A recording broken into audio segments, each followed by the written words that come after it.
I've been married to her for 7 years. Not perfect years, but stable ones, or at least that's what I told myself. We had routines, Sunday groceries, late night shows, inside jokes that only made sense to us. From the outside, we looked solid. From the inside, something had been off for months, and I kept filing it under stress because that was easier than admitting fear. She started snapping at me over nothing. The way she rolled her eyes when I asked simple questions. Her phone never left her hand, and when it did, it was face down like it carried explosives. Sex became scheduled, then rare, then awkward. She blamed work. She always blamed work. New job, new pressure, new coworkers I never met. I noticed the little things first. A new perfume she claimed was a sample. Working late but coming home energized instead of drained. Picking fights out of nowhere, like she needed me to be the villain. Every time I tried to talk, she twisted back on me, said I was insecure, controlling, exhausting. I almost believed her. That's the part that makes me feel stupid now. It escalated fast, like someone hit a switch. She stopped asking about my day altogether. Conversations became transactions: who's paying what, who's picking up groceries, who forgot to take out the trash. Emotionally, she was gone, but physically she was still there, pacing the apartment like a stranger who knew where everything was. Her schedule made no sense anymore. Team dinners that ran past midnight. Weekend errands that took hours longer than necessary. If I texted to check in, I'd get clipped replies: busy, can't talk, later. But when I didn't text, she'd accuse me of not caring. The gaslighting started early. If I asked why she was suddenly password locking everything, she laughed and said everyone does that now. If I mentioned how distant she felt, she told me I was imagining problems because I was bored with my own life. She had an answer for everything, and every answer made me feel smaller for asking. One night I reached for her phone on the couch just to check the time, and she flinched like I'd touched a bruise. Snatched it back. Said I was invading her privacy. That was the first moment my stomach dropped for real. Not suspicion. Certainty trying to surface. The proof didn't come in a dramatic way. No lipstick on a collar. No neighbor knocking on my door. It came quietly, which somehow made it worse. She left her laptop open on the kitchen table while she showered. That never happened. Ever. My intention was honestly just to close it so the cat wouldn't walk across the keyboard. Then a message popped up. Not a name, just an initial and a heart emoji. Short, casual, familiar in a way you don't get with coworkers. Last night was dangerous. I can still smell you. My hands went numb. I didn't scroll at first. I just stared at the screen, waiting for my brain to tell me I was misreading it. Then I scrolled. Inside jokes. Plans. Complaints about me, about how I was emotionally heavy and always suspicious. The shower turned off. I closed the laptop so fast I nearly knocked over my coffee. When she walked out wrapped in a towel, smiling like nothing in the world was wrong, I felt like I was watching a performance meant for someone else. That was the moment the marriage I thought I had officially ended. I didn't confront her right away. I don't even know how I managed that. I think my body went into survival mode, storing everything in a locked box labeled "deal with this later." I nodded through dinner. I laughed at a joke that wasn't funny. I even slept next to her, stiff as a corpse, staring at the ceiling. The next few days were torture. Every interaction felt fake. Every love you sounded rehearsed. She was lighter now, almost cheerful, like someone who'd already checked out and felt relieved about it. That contrast, me unraveling while she glowed, lit something ugly inside me. I started noticing how careless she'd become. Leaving the room to take calls. Smiling at her phone and then snapping at me 2 seconds later. One night she accused me of acting weird and said if I didn't trust her, maybe that was my problem. I almost laughed at the audacity. I wasn't planning a confrontation anymore. I was waiting for her to slip. And she did. Suddenly. Spectacularly. It happened on a random Tuesday, the kind of day that shouldn't matter. She said she'd be late again, some last-minute meeting, same excuse, same tone. Around 10 p.m., her phone buzzed on the counter while she was in the shower. She'd forgotten it. That alone felt surreal. I didn't even hesitate this time. I unlocked it. Same initial. Same heart. This one wasn't subtle. He doesn't suspect a thing. Tomorrow? Yeah. He's useless anyway. That line landed harder than the affair itself. Years of being a good husband reduced to a punchline. I felt heat rush up my neck, then cold, then this strange calm like my body had already decided something my mind hadn't caught up with. She walked out of the bathroom humming. Saw my face. Saw the phone in my hand. Stopped dead. For half a second, pure fear. Then it flipped. Annoyance. Like I'd interrupted her. "What are you doing?" she snapped, towel slipping, but she didn't even care. No apology. No shock. Just irritation. That's when I knew the confrontation wasn't going to be about the truth. It was going to be about control. I asked one simple question: how long? She laughed. Actually laughed. Said I was being dramatic, that I'd misread the tone, that people joke like that all the time. When I read the messages out loud, her face tightened, but she didn't deny them. She rebranded them. It's just flirting. It started as venting. I didn't think you'd snoop. Every sentence dodged the point. When I said the word affair, she corrected me like a lawyer. Said nothing physical happened. Said I was pushing her away with my constant suspicion. Said she'd been lonely for years and I never noticed. Then the story changed. Suddenly it was physical, but only once. Then it was a mistake.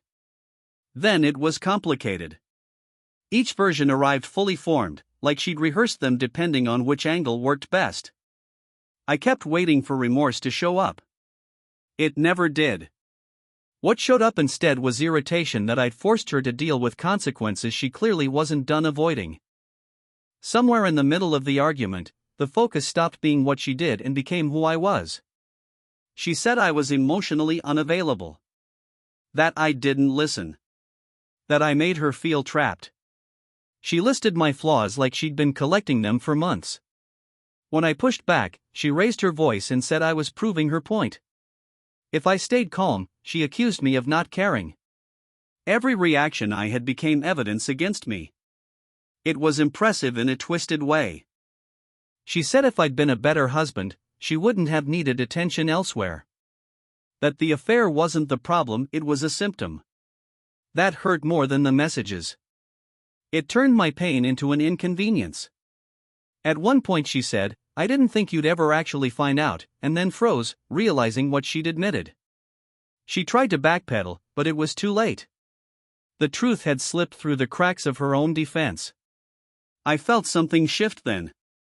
Not rage. Detachment. Like a switch flipping from save this to survive this.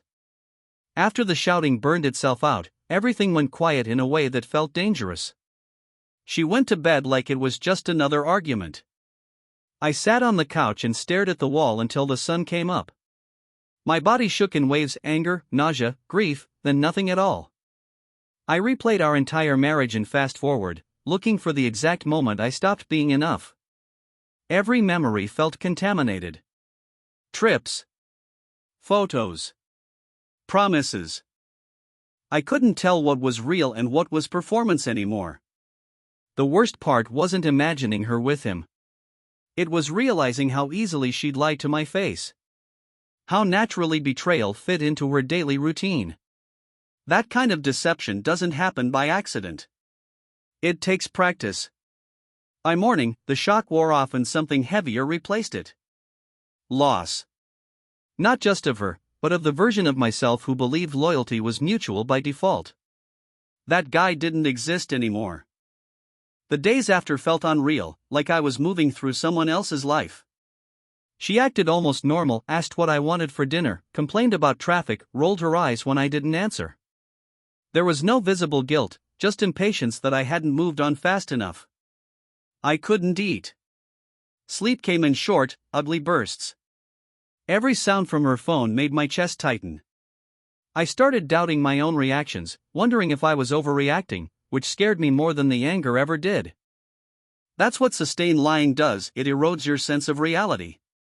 She suggested we take space, but only after making it clear she wasn't the one leaving. Said I could crash somewhere if I needed to clear my head. Even then, she framed it like a favor she was offering me.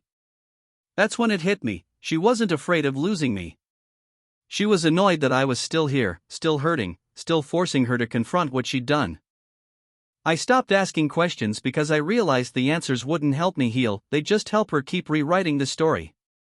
Every time I pressed for clarity, she changed details, minimized timelines, or accused me of obsessing. The truth wasn't something she was going to give freely. I'd already seen enough. One night, out of nowhere, she admitted she'd been seeing him for months. Not once. Not a mistake. Months. She said it casually, like she was correcting a typo. When I reacted, she sighed and said, "I didn't want to hurt you earlier." As if the delay was a kindness. That was the moment the fog lifted. I finally understood that the person I was married to wasn't confused or conflicted, she was comfortable lying. Comfortable watching me unravel as long as it bought her time. The betrayal stopped feeling personal and started feeling structural, baked into who she'd become. I didn't feel explosive anger anymore. I felt clarity. And clarity is dangerous, because once you see things clearly, you can't unsee them. The clarity came with a strange calm. I told her I was done arguing. Done chasing explanations. Done trying to convince her that what she did mattered. She scoffed, said I was being dramatic again, but I didn't engage. That seemed to unsettle her more than yelling ever had. I slept in the guest room that night. Packed a bag the next morning. Not as a threat, just as a fact. When she realized I was actually preparing to leave, her tone shifted. Suddenly there were tears. Suddenly she was scared. She asked where I was going, what this meant, whether I was serious.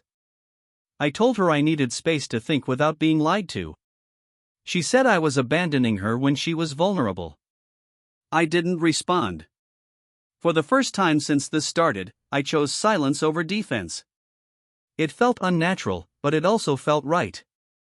That was the first boundary I'd set in years. Being away from her changed everything. The constant tension drained out of my body within days. I still hurt, but I could breathe. I wasn't bracing for the next lie or the next fight. The quiet gave my thoughts room to line up instead of crashing into each other. She texted nonstop at first, swinging between anger, guilt, nostalgia, and promises. One minute she missed me, the next she accused me of ruining everything. I stopped responding in real time. That alone felt like taking my power back. I started writing things down. What actually happened? What she said versus what I saw. Patterns became obvious once I wasn't in the middle of them. This wasn't a single betrayal, it was a long campaign of deception. The idea of reconciliation stopped feeling noble and started feeling dangerous. She asked to meet. Said she wanted to be honest this time. I went, not because I believed her, but because I needed closure on my own terms. She cried. Apologized. Blamed stress. Blamed timing. Blamed fear. The usual rotation, just delivered more softly. I listened without interrupting. When she finished, she waited, clearly expecting forgiveness as a reward for vulnerability.